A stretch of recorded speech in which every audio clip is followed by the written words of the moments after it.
Hello. I have I've already thanked the organization, but I wanted to underscore something, an idea. Please, I'd like you to get into the website of ESPON. We're not giving you the whole menu.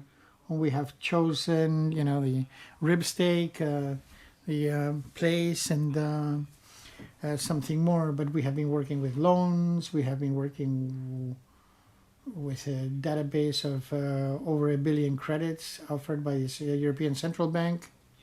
In knowledge, I only going to talk about one case, and I wanted to say that imagine that you want to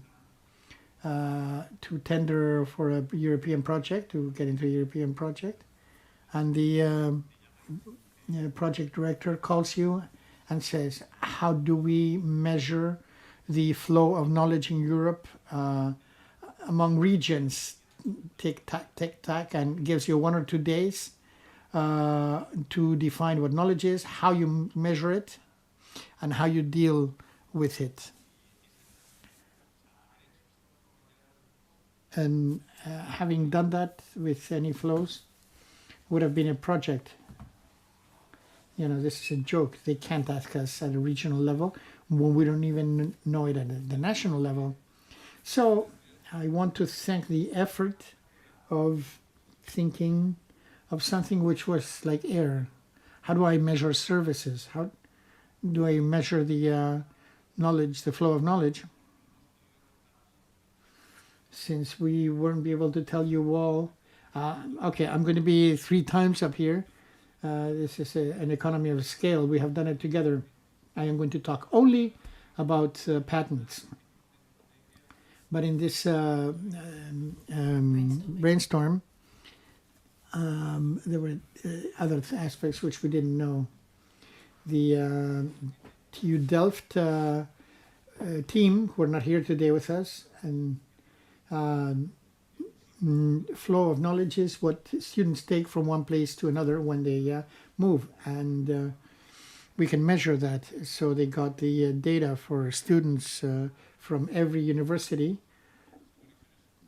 These are connections between university and university. So this is at the city level, and you can have origin destination matrices, but where they're going to tell you about one person that moves, but they know if it was an engineering moving from Milan to Navarre, and if it was a boy or a girl.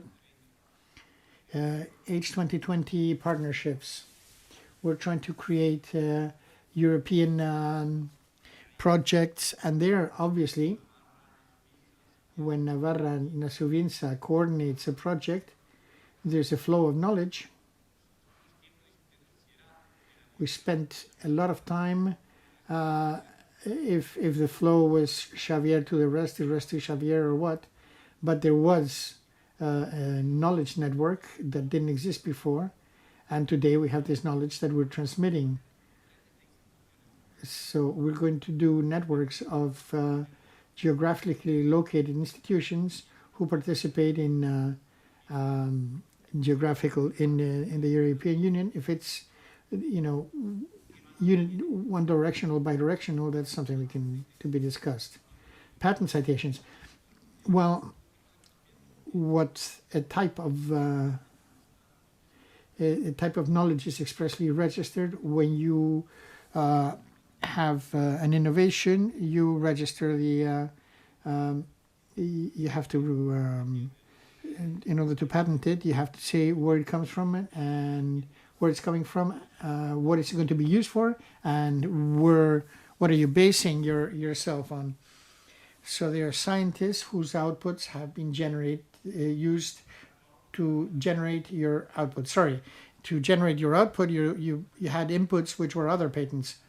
Since they were registered with names of people in specific places, you have the patents that you have in the world, and who they have, and the citations.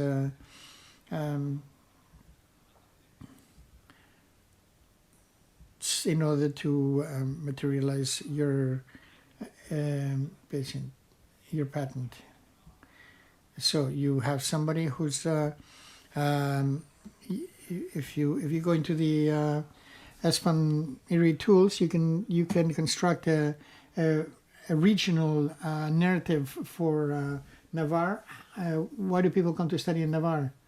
Well, that's not very valuable. Well, maybe not, because they get their doctorate and then they go to the Max Planck Institute and they have their colleagues in Navarre.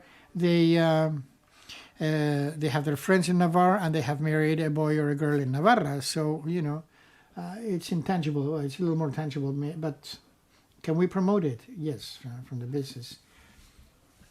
We can connect this.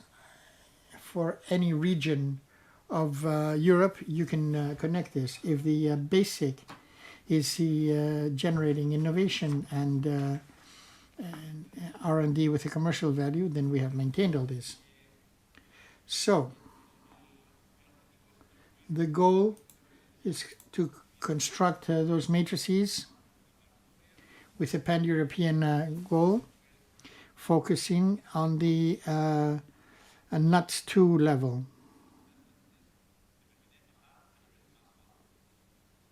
It allows you, we could have the whole world, but we've got it down to provinces if we want to include even names. I'll give you an example later, but here the idea was to cover NUTS 2, the UE 27 and the countries we've already mentioned, and not to produce data, but as a check. And this would be the vision of the end of the story, which materializes in accounts. The point of origin, well, it's publicly available. These are OECD databases, and they're giving us almost 10 million observations between 2000 and 2020, which regionalizes patent data. And then you have the citations database, which has over 14 million observations. So what we have done is combine these two. So we have the patents generated in a particular region, how they cite the patents generated in other regions. So we set up a database on regional relations. Here you have an example between 2010 and 2018. What are the top regions in terms of patents citing other patents? Surprise. And Düsseldorf generates patents originating from patents also from Düsseldorf. So 1101. Same thing we find in Cologne. Same in Upper Baviera, higher and Ile-de-France. And here we would have Cologne citing Düsseldorf. But you have to go all the way down here to cross a regional barrier. This is the visualization. When you go see stars, you have to close your eyes a little bit to see the thick part. Germany has links with everyone, and the main what every country cites from the patents created in each country is what matters. Then you have international citations, yes, but they're not the core. Here we have this pink belly you see over here, and also Switzerland, because it's connected with fiscal heavens, where the R&D is carried out. Yes, Nestlé is everywhere, but where are they located? Where do they have their R&D? In Switzerland. So you find that the strongest point is in Germany, but there you have regions that generate patents, and they always cite patents from other regions. In Spain, you see some regions that do patents, other regions have no patents and don't quote or are not quoted. In this restrictive flow of knowledge, there might be another flow. We can see the outgoing and incoming. You can create this whole graphical story because it's based on data. And that's what's important here. For example,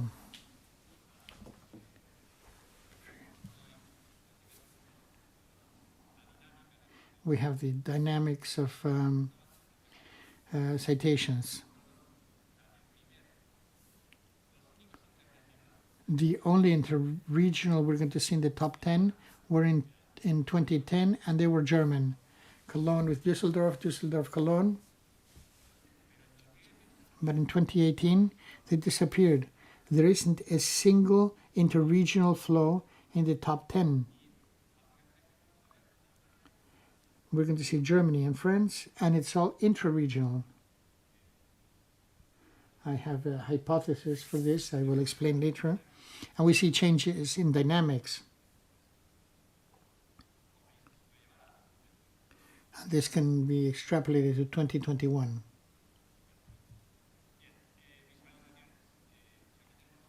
Here we have this cluster analysis that only using the citations, they're grouped automatically.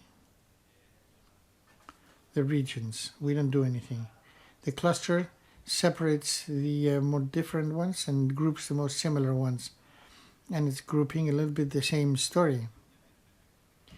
The country capitals have headquarter accumulation, R&D headquarter accumulation effect, because it's tied to the multinational headquarters. But then you have regions. When you weigh, you have regions that are doing really well in research, like Navarra, the Basque Country, Groningen, and they're doing it really well. Here, you can see the gravity equations. I prefer to lay people, quote unquote, and people want to see a website. We find that outermost is the big driver.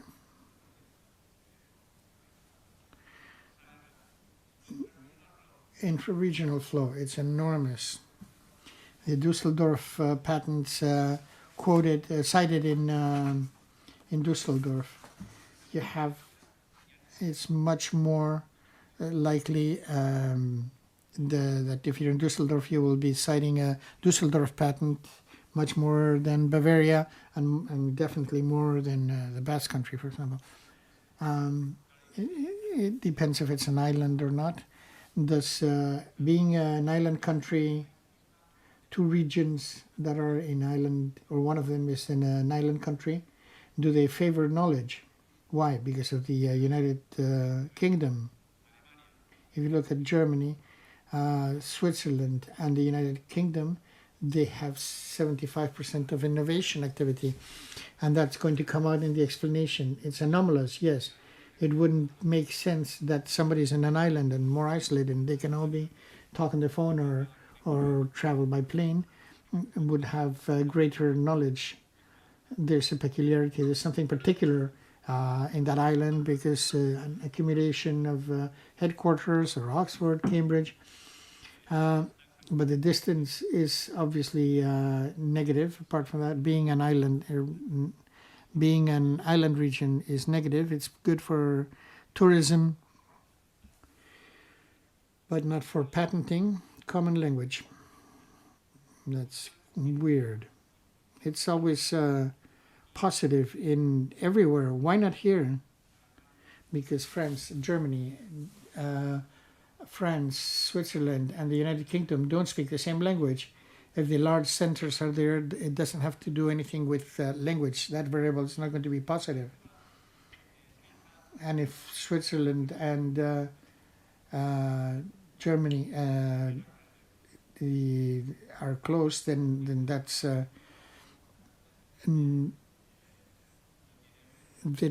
they don't speak the same language. But what happens is that they don't have the same currency. This is what we did in the project. Well, putting on our academic hat, how could we delve deeper into this? So we look at the database, the patent database. We look at who registers the patent. And you have the name with machine learning techniques. We take all the names of people who have registered the patents, and we assign as a gender. So it's boy or girl. Now we create a regional database, and we created 3 databases. Regions were patents registered by women, are site patents developed by women, patents developed by patents that site patents related by registered by boys, and then we have the group where we have mixed sex citations, so are female. So we look at the gender dimension. This is the general flow of knowledge.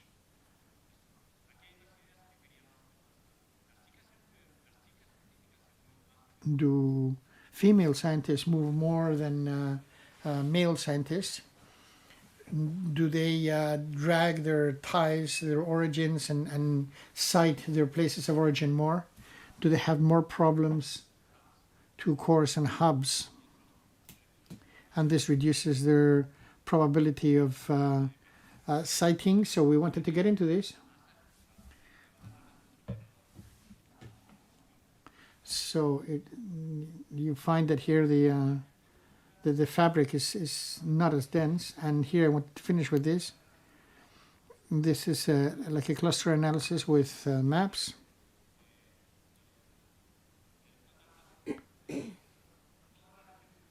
All European regions depending on total intensity of received citations. It grows in that way, and it reduces this way.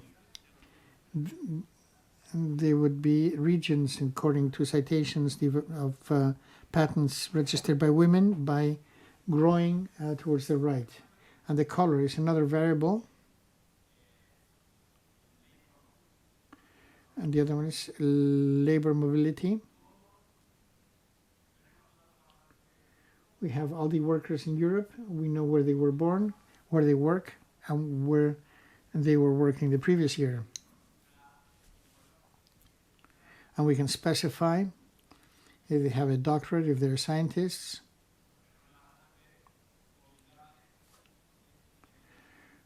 We have modalities of technicians, men and women who have moved, and gives you the color intensity. This is to show what can be done here. Let's start here at the top. The regions that most patents, whose most patents have been quoted, that have a lot of intensity of women citing women. Madrid, Catalonia, Toulouse, Île-de-France, that have a great attraction of women scientists.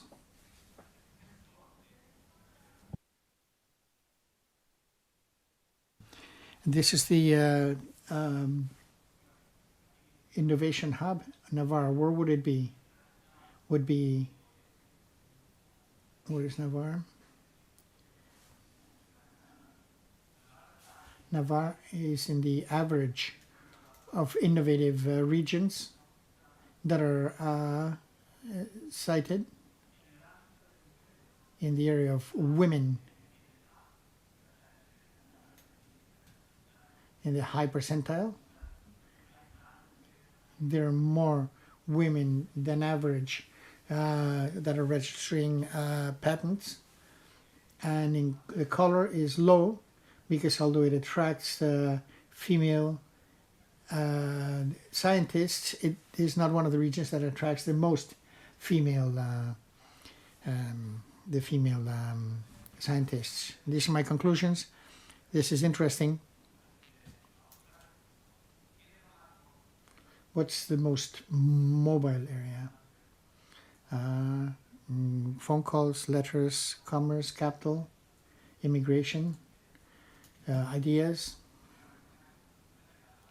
If I had did a poll here, the easiest way is to call somebody and tell them a story. They read a book written by something or patenting something that was invented by in Hong Kong. And here we have a dimension that you're setting up a patent, you're registering a patent on citing other patents from other places. Then they will cite you, so you're a hub. So there's a dimension, sector dimension, which I didn't get into, which is that most patents are tied to automotion and defense, food industry and pharmacy and pharma. You have very, very jealous multinationals. Instead of sex, you say Chinese or Russian origin and PhDs. But in my institution, I'm going to share all my knowledge. You know, first I want them to come here, and they're going to do the research here. There's a very interesting idea of the person who, on the mobility of those who want to study and of knowledge. And this is the end of my talk. Thank you very much. Would anybody like to ask a question? Yes, I think we've got one here. Yeah, so you're talking to people who know about innovation, so go easy on me. Hello, thank you very much. I'm Rafael Martinez from Aragon. I don't know if when we're presenting projects, it might be possible to show these results with the database for citations between universities that are not patents. I'm saying it because there's a study from 2015 that were presented at an IT conference in Zaragoza that showed a very similar map to what you're showing here, or very similar related maps to what you've mentioned, where we could see, or it showed this was a global pan-European map. It showed whether there was, it showed the connectivity between universities. And so, because I'm saying that, maybe further along the line, there's links and ties, and this what you've shown here of improving this patent, if it's linked to strengths for each university. Papers, for example, are published. It doesn't have to be a patent. We can see examples in Germany, UK, USA as hubs for this knowledge of quality and backing knowledge as the basis for their development.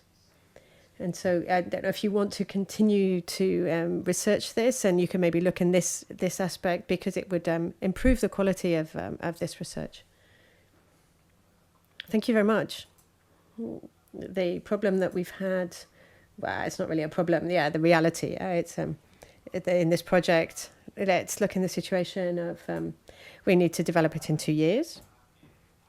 So so the financing period, but the financing just disappeared in April 22. And so when we started this, there was no COVID, there was no war. We had to make data in years that were, and we had to update these tables and the input-output tables, and the last 6 months, the simulations that we're going to talk about tomorrow. And so we only had 1 year to get the data, and a whole team working, making these displays, these maps. So there was a team on the working on the simulations on the shocks. So we're going to tell the story about Erasmus and H20. So we're going to talk about the most commercial side of knowledge. So all the bibliometric analysis of citations and everything, we're not going to get involved in a deeper level at the university, but we can talk about this with patent data. We're talking about citations, but we're not sure whether the citation is an illustrative example of how relevant the patent is. It's just one citation. It's not the same that Volkswagen quotes Toyota in a patent that has an infinite value, because it's talking about batteries, and that's going to revolutionize the whole vehicle industry. But so the rectification of this patent is worth millions. We're just talking about one patent citing another patent. So we're not talking about the money or the relevance. So when you get involved in this and you're saying, wow, these are some weird databases, you need time to be cited. So the patents that are being generated today, even though they might be super relevant for the future, they need some time to be cited. They're not going to be cited tomorrow. So the knowledge isn't being destroyed. It just needs time. So the older the patent is, the more it's going to be quoted. If we had a patent on the wheel, we'd be here all day. But I'm not sure if you've understood me. Thank you very much, though, for your question. Thank you very much. I've got a lot of ideas. My head's buzzing. The first one is a little bit of a review about what we've listened today, talking about other topics like the FDI. I think one of the outputs of the project that I understand is the idea of place space in innovation has been demonstrated in one way or another. The citations of patents in the same territory, the investments, there's flows of investment within the same territory. More than half of the investment stays in the same territory. That on one side, that's interesting for me.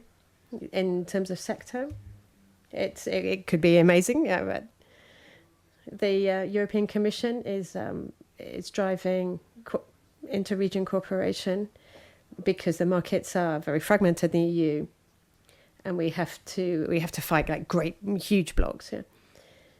So it's promoting collaboration between regions, a huge number of projects, European projects, to strengthen ties of value chains within Europe. This is an interesting direction for the project. It'd be interesting to explore it.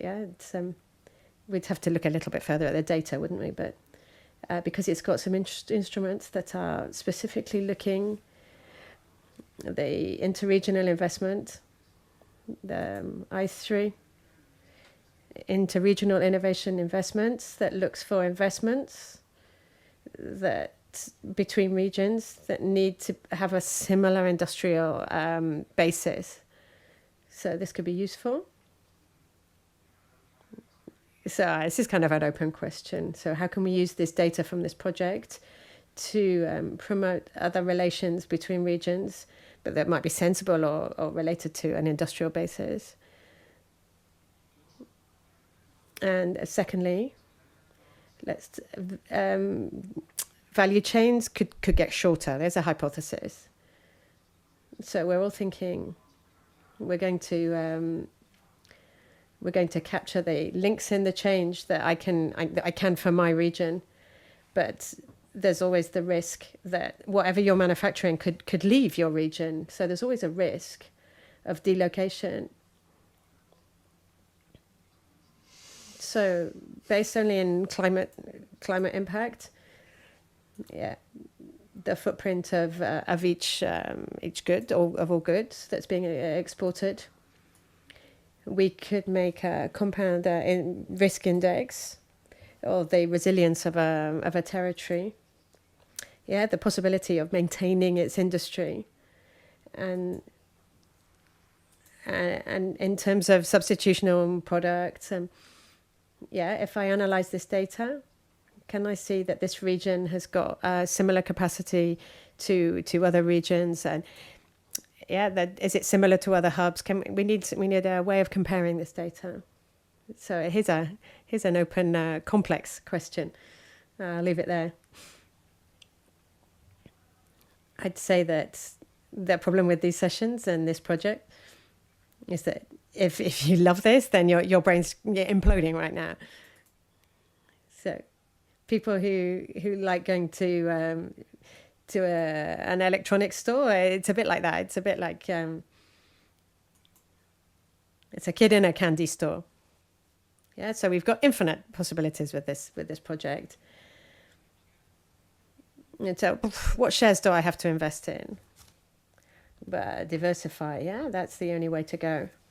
So here, if I had to design a territorial policy and cushion the shocks from the outside, then I would say just diversify. It's the only way to go. So it's all about Spain. No, not just Spain. Which region in Spain? Yeah, what's your natural client? What's your natural supplier? Maybe it's the Basque Country. Yeah, Iñaki gave us some amazing figures before about the Basque Country. France has twice the GDP of Spain. So 10% of the added value comes from France. And 40-something from Spain, didn't you? So economically, there's no point to that. It doesn't make any sense. France should have 44%, and Spain, the rest of Spain, should have half. Yeah. So we're talking about diversification. With these tools, the first thing we can talk about is who do I have ties with? Micro ties. Is it Dusseldorf? People who come here to Volkswagen, to Victoria, to Mercedes factory. Where are they bringing their kids? Where are they studying? Which universities are they going to? Which Erasmuses are they doing? It's all a network. Yeah, it's been accumulating over the last 10, 15 years. These are the doctorate students who are making the patents. And so we're talking about the intensive margin here that we're working on now, the intensive. And yeah, how many people can I reach? Yeah, because we've got some big fat zeros, and Germany has no zeros in this thing. Yeah, Germany's doing something really, really well here. And all the regions in Germany, they're all citing. The citations work both ways between the regions in Germany. They've got very, very strong knowledge connections. Yeah, but between Germany and Navarra, maybe there's just like one or two. But maybe it's a little bit more intense because of the whole automotive industry. But on the whole, it's nothing compared to their domestic ties. But we're talking about intensive and extensive margins. Yeah, we need to look at those figures. Yeah. So fundamental there, we're talking about mobility. Yeah. So if you're moving students and researchers, scientists, so they're going to stay there or stay here. But we need that flow between the two. Yeah, so we need a two-way mobility to really make the most of that flow. I'm not sure if you've understood me. I think I'm going crazier than you, Anna. That there's so many dimensions to this. Yeah, so you can get a whole bunch of work from this that before just didn't exist. Yeah, it's like I'm going to work with Germany, or Germany, yeah, but which country, which sector? which FDI, which. So this is where it starts, and so if you take a chance, maybe it works, maybe it doesn't, but you've got a whole list of jobs to do there. Yeah, it's I'm working with chambers of commerce. There's at this micro level, you've got so many opportunities open to you. Thank you very much.